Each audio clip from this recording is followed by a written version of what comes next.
Hello everyone. आज हम लोग कुछ प्रॉब्लम देखेंगे जो हम लोग पहले कुछ बेसिक टर्म देखे थे काइनेमेटिक्स का, तो उसी के बेस्ड बहुत ही सिंपल और कॉन्सेप्चुअल एग्जांपल वगैरह समझेंगे हम लोग। तो हमारा पहला एक प्रॉब्लम है, सिंपल सा है कि कोई पार्टिकल है, वो 30 मीटर ईस्ट जा रहा है, फिर 40 मीटर नॉर्थ जा रहा है, फिर finally 50 metre at 37 degree west of south जा रहा है। मैं प्रॉब्लम लिख देता हूँ कि कोई पार्टिकल है,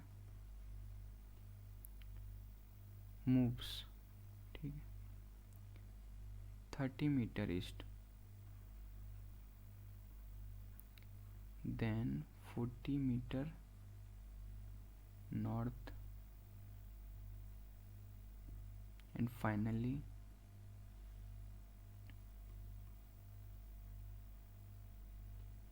50 metre 37 degree west of south.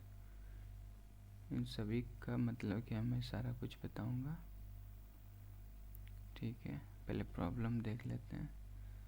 Find delta S and, अब इन दोनों टर्म्स का तो मतलब आपको पता है कि डेल्टा एस हम डिस्टेंस के लिए लिखे हैं और ये डेल्टा आर वेक्टर जो फॉर्म में है ये पोजीशन वेक्टर है, तो ये हम डिस्प्लेसमेंट के लिए लिखे हैं। तो यहाँ पे पहला तो एक सिंपल सा, यहाँ पे कोई ये कह सकता है कि आपने ये डेल्टा एस मतलब डिस्टेंस के लिए हम लोग डेल्टा एस क्यों लेते हैं, सिंपल एस क्यों नहीं ले लेते हैं, और डिस्प्लेसमेंट के लिए डेल्टा आर क्यों लेते हैं। तो इसका एक सिंपल सा एग्जांपल, ये यहाँ एस भी हम ले सकते हैं डिस्टेंस के लिए, लेकिन डेल्टा एस से क्या बेनिफिट है पहले ये बात कर लेते हैं, फिर इस टाइप का प्रॉब्लम को देखेंगे। पहला ये कि जैसे आप इमेजिन करो ये आपका घर है, ठीक है, यहाँ पे आपका स्कूल है, आप समझते जाना। फिर यहाँ पे आपके फादर का ऑफिस है, फिर कुछ डिस्टेंस बाद यहाँ पे एक प्लेग्राउंड है जहाँ पे आप खेलने जाते हो, ठीक है। तो जैसे आपका घर जो है वो इनिशियल पॉइंट है, आप मान के चलो आप वहाँ से ही सब जगह जाते हो, फिर वापस लौट के आते हो।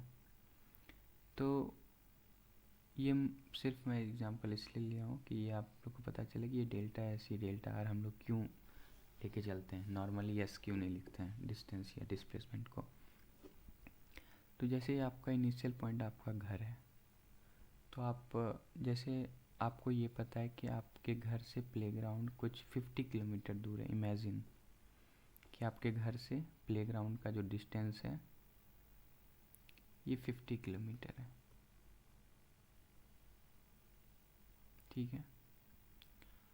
फिर आप देखो, फिर आपको ये भी पता है कि आपके घर से आपके फादर का ऑफिस जो है वो 30 किलोमीटर दूर है, और आपको ये भी पता है कि आपके घर से आपका स्कूल कुछ 10 किलोमीटर दूर है। ये तीनों बातें आपको मालूम है। तो ये सारा मेज़रमेंट हम कहाँ से कर रहे हैं, अपने घर से कर रहे हैं। तो आप ये देखोगे, जैसे आपको पता है कि आपका स्कूल 10 किलोमीटर दूर है, आपके फादर का ऑफिस 30 किलोमीटर दूर है, और ये आपका प्लेग्राउंड जहाँ आप खेलने जाते हो वो 50 किलोमीटर दूर है।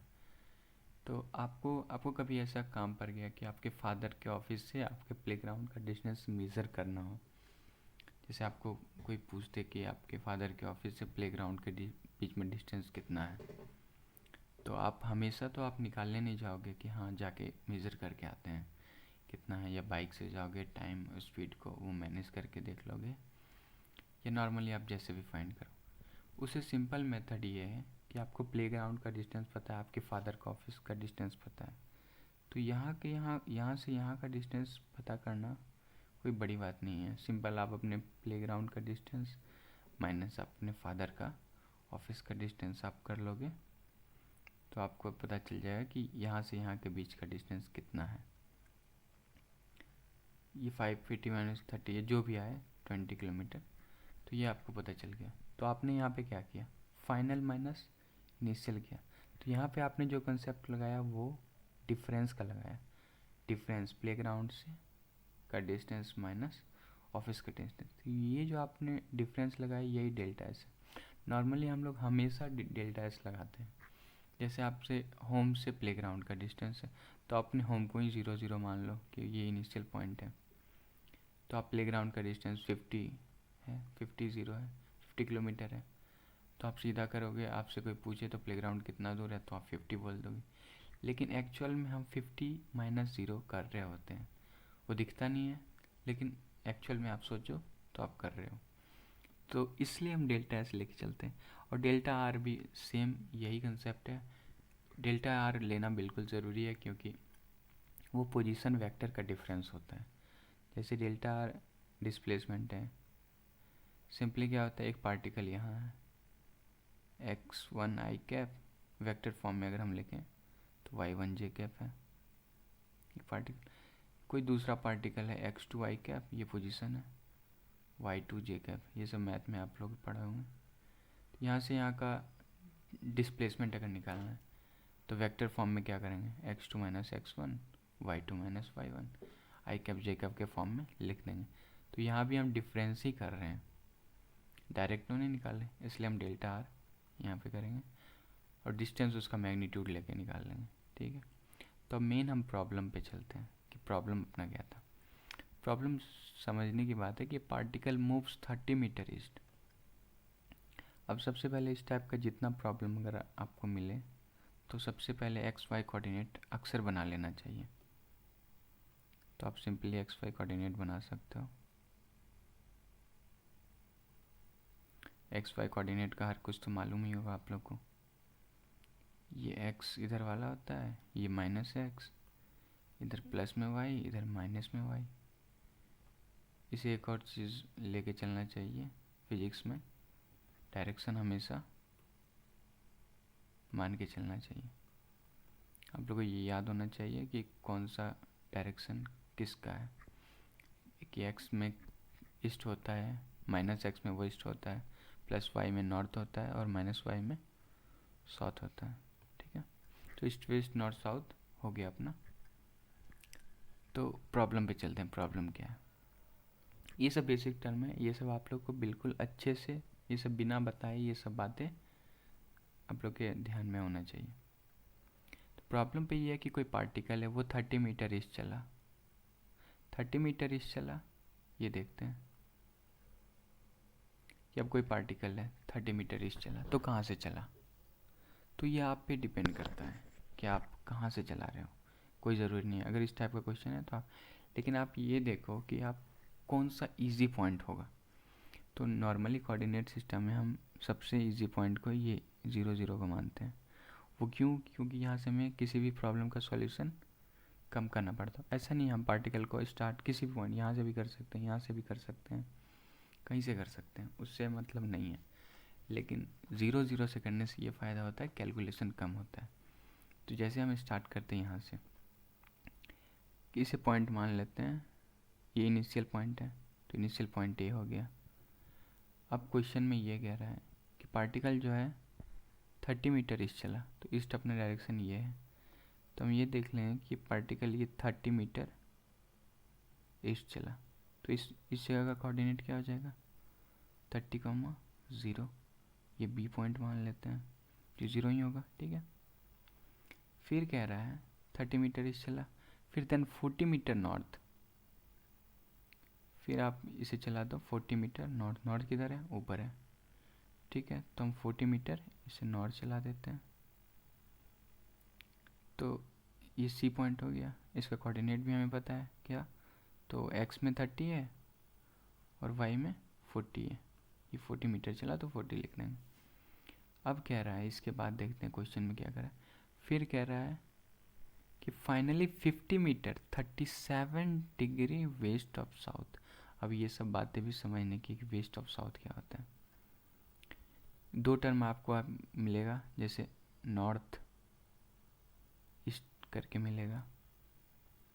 सिंपल अगर लिख देता कि north of east, north of east का मतलब सीधा होता है ना, ये बिल्कुल बीचों बीच, यानी इधर भी 45 इधर भी 45। ऐसे ही लिख दे south of west, south west सिर्फ लिख दे साउथ वेस्ट, ऐसे बीच में डैश दे के साउथ वेस्ट, तो आप ये समझोगे ये वेस्ट है ये साउथ है, इसके बिल्कुल बीचों बीच। लेकिन क्वेश्चन में क्या दिया हुआ है, 37 डिग्री वेस्ट ऑफ साउथ। तो यहाँ पे भी लोग कन्फ्यूजन करते हैं, वेस्ट साउथ दिया हुआ है, वेस्ट ऑफ साउथ इधर से ले या इधर से ले, तो नहीं, वेस्ट ऑफ साउथ का मतलब है साउथ का वेस्ट। आप हिंदी में अगर करोगे वेस्ट ऑफ साउथ मतलब साउथ का वेस्ट, तो यानी इनिशियल पॉइंट अपना साउथ होना चाहिए, इससे इधर कितना जाना है 37 डिग्री। तो एक लाइन क्रिएट होगा, तो यहाँ लाइन नहीं बनेगा, ये लाइन बनेगा यहाँ, क्योंकि ये पार्टिकल इस लाइन पे चलेगा, कितना कुछ 50 मीटर चल रहा है, ठीक है 50 मीटर चल रहा है, बस हमें इतना पता है, पॉइंट नहीं पता है क्योंकि ये तो निकालना पड़ेगा।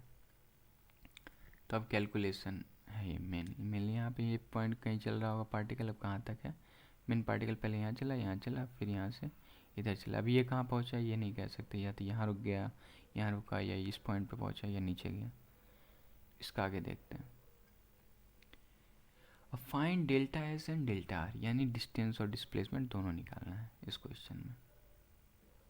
तब सीधा फाइंड डिस्टेंस और डिस्प्लेसमेंट निकालना है। तो क्वेश्चन के अनुसार सीधा देखते हैं। डिस्टेंस तो अपना बिल्कुल क्लियर है, पार्टिकल डिस्टेंस क्या होता है, एक्चुअल पाथ, एक्चुअल पाथ ही डिस्टेंस है, किसी भी पार्टिकल का एक्चुअल पाथ जो है वही डिस्टेंस है। तो इसका एक्चुअल पाथ सीधा कुछ नहीं 30 मीटर, ये एक्शन ईस्ट में चला, 40 मीटर नॉर्थ में चला, finally 50 metre west of south 37 degree चला।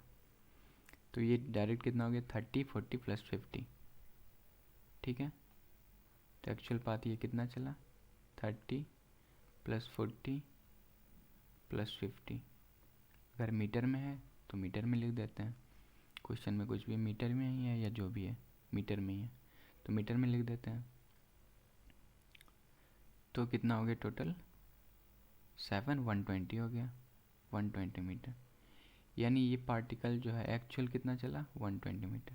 लेकिन हमें एक और चीज़ निकालना है, एक्चुअली अपना डिस्टेंस होता है तो डिस्टेंस तो निकल गया, लेकिन अभी डिस्प्लेसमेंट में निकालना है। तो ये भी पता करना पड़ेगा ये पार्टिकल आखिर पहुंचा कहाँ तक।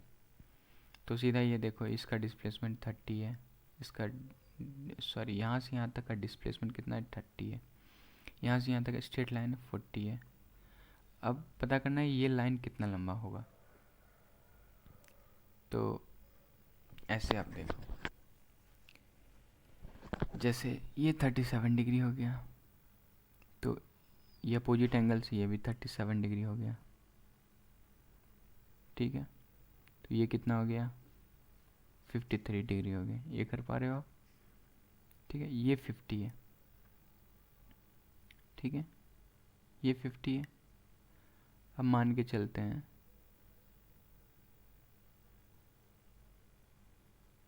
इसे हम ऐसे ही दूसरा कलर ले लेते हैं।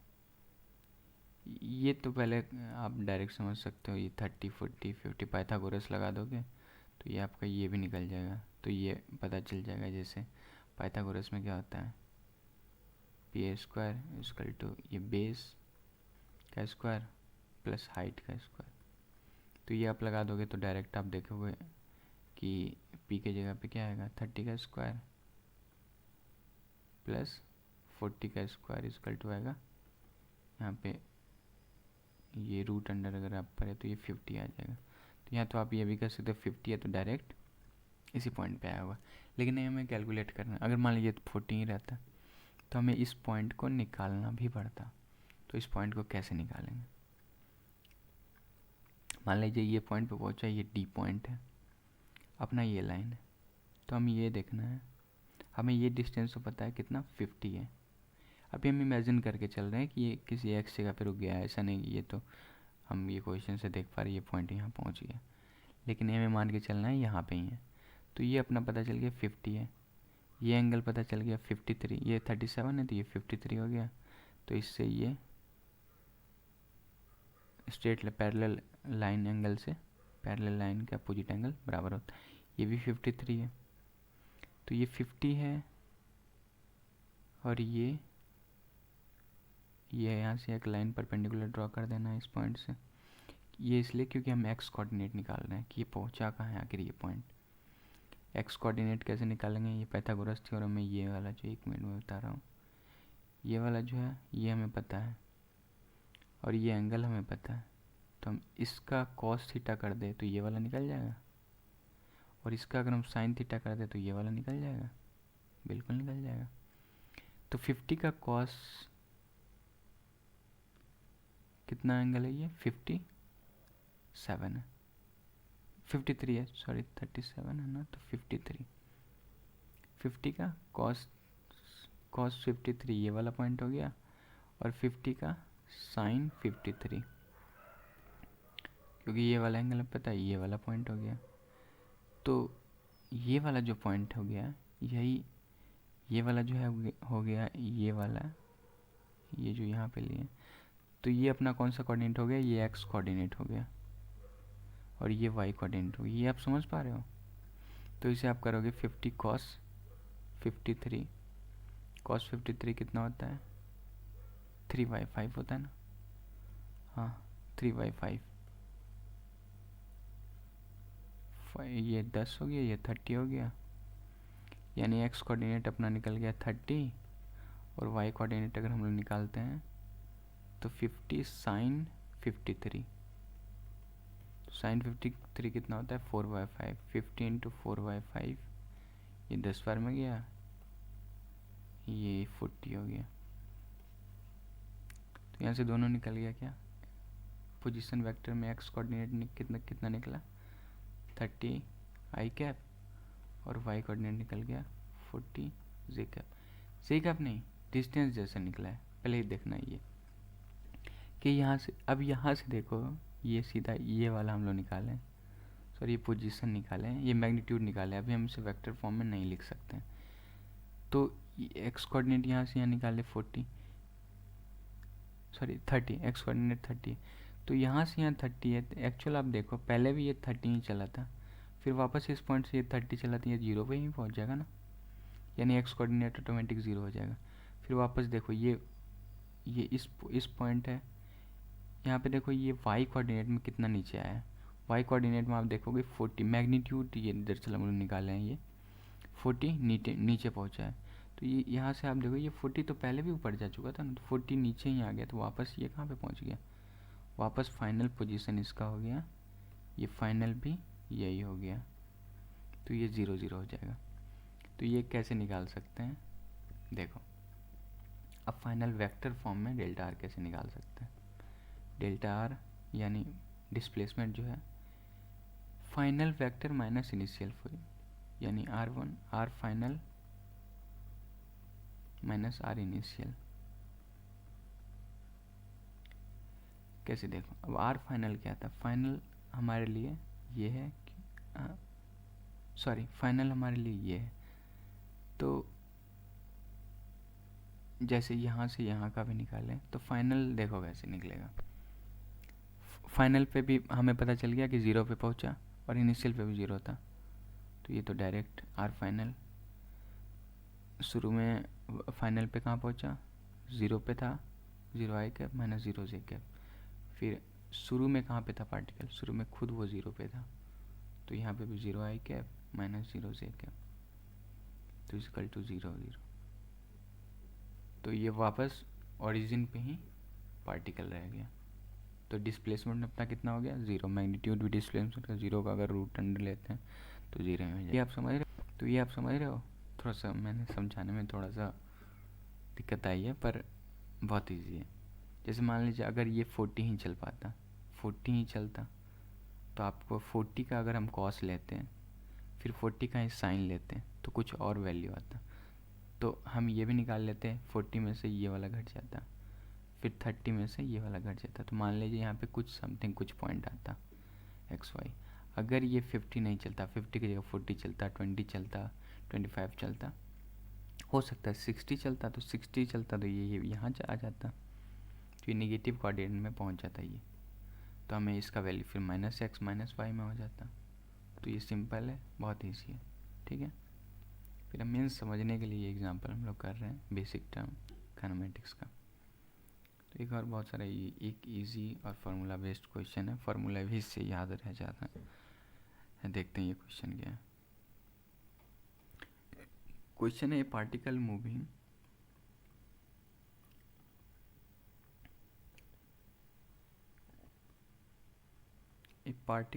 on a circle of radii r, radius या रेडियाई जो भी हो, ये r है, रेडियाई दिया हुआ है r है, find same delta S and delta R, ठीक है। डेल्टा आर इसका मैग्नीट्यूड ही में निकालना होता है। व्हेन एंगल मेड बाय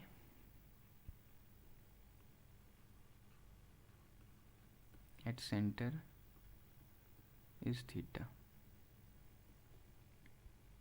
सीधा, बहुत ही ईजी है। मतलब क्या है देखते हैं।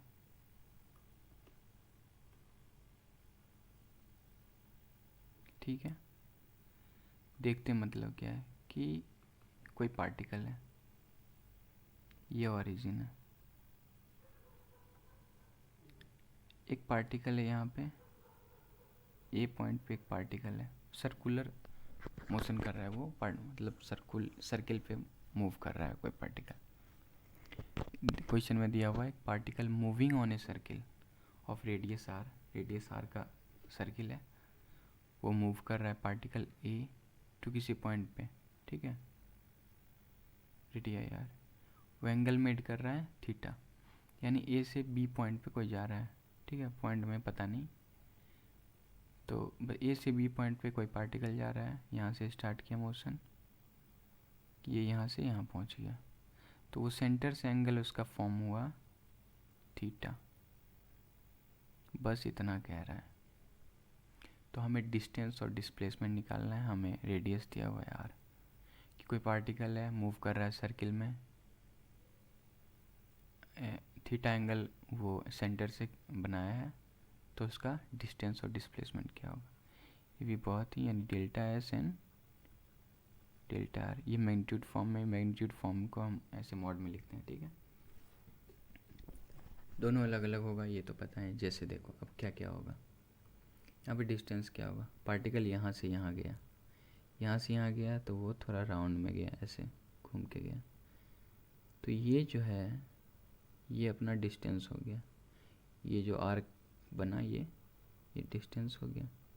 फिर डिस्प्लेसमेंट क्या हुआ, डिस्प्लेसमेंट आप गौर से देखो, या इस फाइनल पॉइंट से इनिशियल पॉइंट के बीच में स्ट्रेट जो बने वही अपना डिस्टेंस है। ये स्ट्रेट तो नहीं बन पाया पर ठीक है, तो समझ सकते हो, यही अपना डिस्टेंस डिस्प्लेसमेंट हो गया। और डिस्टेंस, ये ग्रीन लाइन जो है ये डिस्टेंस है, और ब्लू लाइन जो है ये डिस्प्लेसमेंट है। अब हमें इसे फाइंड करना है। अब कैसे फाइंड करेंगे ये भी देख लेते हैं। क्वेश्चन में तो सिंपल है और ऐसे ही, तो फाइंड करने का आसान तरीका है डिस्टेंस। तो आर्क का एक फार्मूला होता है, डिस्टेंस क्या मेन आर्क ही है, आर्क ए बी है, ए बी आर्क का फार्मूला क्या होता है, length of arc equal to length of arc A B, यानी ए बी डिस्टेंस, सॉरी यहाँ पे डिस्टेंस होगा, यानी डिस्टेंस जो है वो किसके बराबर है, लेंथ ऑफ आर्क के बराबर है। ये यहाँ से तो जान ही गए हम लोग, तो बस लेंथ ऑफ आर्क निकालना है। लेंथ ऑफ आर्क का फार्मूला क्या होता है, आर थीटा, ठीक है। यहाँ पे थीटा जो है वो रेडियन में है। अब मान लीजिए आर अगर कोई यूनिट में दिया हुआ है, ठीक है, कोई भी यूनिट, एग्जांपल मीटर सेंटीमीटर, तो वो तो फुट ही कर। अब आर थीटा, ये तो डायरेक्ट आर थीटा आंसर होगा नहीं, क्योंकि मान लीजिए 53 डिग्री होगा तो आर 37 डिग्री, ऐसे थोड़ी लिखेंगे। इसका एक एग्जैक्ट वैल्यू लिखेंगे। ये थीटा जो है रेडियन में है, क्योंकि थीटा डिग्री एंगल क्रिएट किया ये, तो ये इसको चेंज करने के लिए आर थीटा के जगह हम लिख देंगे पाई बाई 180, थीटा रहने देंगे इंटू पाई बाई 180, ये यूनिट आ जाएगा। जैसे मान लीजिए ये 37 डिग्री क्रिएट किया होता एग्जाम्पल, तो R into 37 into pi by 180, यहाँ पे पाई का वैल्यू 3.14 या 22/7 जो भी लेना है, तो ये अपना यूनिट हो गया, यही अपना वैल्यू हो जाएगा। नहीं तो आर थीटा रेडियन में है, थीटा रेडियन में ये भी अपना हो गया, दोनों में से कोई भी, ये आंसर हो गया किसका, डेल्टा एस का। ये भी हो गया, ये भी हो गया, ये यूनिट में हो गया, ये थीटा यहाँ पे रेडियन में है। अब एक और मेनली चीज़ है डिस्प्लेसमेंट, अपना देखते हैं, यहाँ ही देख लेते हैं। अब डिस्प्लेसमेंट कैसे निकालेंगे, अब इस फिगर को एक जगह और बनाते हैं। जैसे देखो, मैं ये बिल्कुल आराम से समझाता हूँ इसके बारे में। ये पॉइंट ऐसा है,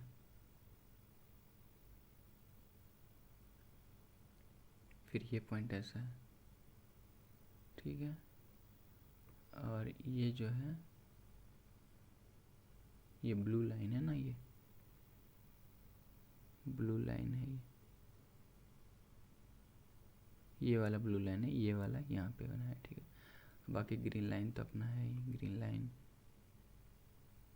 ग्रीन लाइन नहीं सॉरी, ये ब्लू लाइन था ना, अच्छा कोई नहीं, लाइन कोई भी हो, ये दरअसल ये ब्लू लाइन था, ये जो हम लोग क्रिएट कर चुके हैं, ठीक है। अब ग्रीन लाइन एक है, ग्रीन लाइन का अपना कौन सा है, सॉरी ग्रीन लाइन ऐसे नहीं बना सकते, ये पेन से बनाएंगे। ग्रीन लाइन छोड़ो बेटा, ये सर्कुलर फॉर्म में, ये वाला ग्रीन लाइन है, ये ब्लू लाइन है, और ये अपना सर्कल का रेडियस आर है, ठीक है। थीटा फॉर्म क्रिएट कर रहा है, और मेन हमें ये निकालना है, यही अपना क्या है, डेल्टा आर है। मैग्नीट्यूड के फॉर्म में निकाल देंगे तो वो डिस्प्लेसमेंट हो जाएगा। अब देखो ये कैसे निकलेगा, हमें सिर्फ इसका वैल्यू पता है, थीटा का वैल्यू पता है, तो अब देखो इसके बीच से एक लाइन आप क्रिएट कर दो। जैसे देखो, एक मिनट मैं बताता हूँ। जैसे एक बीच से एक लाइन क्रिएट कर देते यहाँ से, ठीक है, ये हो गया। अब ये जो है, ये बीच की लाइन इसलिए क्रिएट की है ताकि सॉल्व करने में आसानी हो। तो ये अपना परपेंडिकुलर लाइन क्रिएट, एक सर्कल इस पॉइंट से इस लाइन पे परपेंडिकुलर लाइन ड्रॉ कर दी, ये 90 डिग्री हो जाएगा। ये जो थीटा है ये अब थीटा बाई 2 हो गया, ये भी थीटा बाई 2 हो गया। ये आर का वैल्यू ये पी आर है, तो यहाँ तो आप आराम से सॉल्व कर सकते हैं। ये वाला मेन हमें निकालना है, ये वाला पूरा डिस्टेंस आर है, मान लीजिए यहाँ से यहाँ तक R1 मान लेते हैं, यहाँ से यहाँ तक R2 मान लेते हैं, तो सीधा ये वाला पाइथागोरस थ्योरम लगा देंगे। यहाँ ये वाला जो है ये बेस है और ये हाइट है, तो R cos theta equal to इसके बराबर होगा और R sin थीटा इसके बराबर होगा। तो R1 इजकल टू क्या हो जाएगा, R sin theta by 2, theta by 2 है ना, ये थीटा बाई 2 है, ये R है, और ये ब्राउन वाला जो लाइन है ये R cos थीटा बाई 2 होगा, पर ये ब्लू वाला जो लाइन ये सिर्फ यहाँ से यहाँ तक जो है ये R sin थीटा बाई 2 होगा। वैसे ही R2 निकल जाएगा, R2 भी वैसे निकलेगा। ये वाला जो ब्लैक वाला लाइन है ये R है, फिर ब्राउन वाला क्या हो जाएगा R cos थीटा बाई 2, फिर ये ब्लू वाला यहाँ से यहाँ तक हो जाएगा R sin थीटा बाई 2। अब मेन R यहाँ से यहाँ तक का टोटल क्या हो जाएगा R1 प्लस R2, तो डेल्टा आर का मॉड, यहाँ मॉड ही निकला क्योंकि सिर्फ मैग्नीट्यूड हम लोग निकाल रहे हैं। तो ये R1 प्लस R2 ये कितना हो गया 2R sin थीटा बाई 2, तो ये अपना हो गया डिस्प्लेसमेंट। अब ये इसलिए मैं बताया कि ये आगे हम लोग का बहुत सारा यूज़ आएगा, जो डायरेक्ट सर्किल वगैरह दिया हुआ है, तो उसमें हमें निकालना है कि अचानक ये डिस्प्लेसमेंट वहाँ से इस पॉइंट से दूसरे पॉइंट तक का वैल्यू कितना होगा। तो सिंपल ऐसे करके हम लोग सॉल्व कर लिया अपने। दो प्रॉब्लम छोटा छोटा ही था, पर मैं टाइम इसलिए लगाया ताकि आपको मेन पीछे का थ्योरी पर समझ में आए, और बीच में हम लोग बहुत सारा कंसेप्ट की बात किए। Okay, thank you.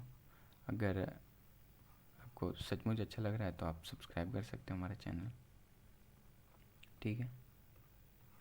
Okay, thank you, bye.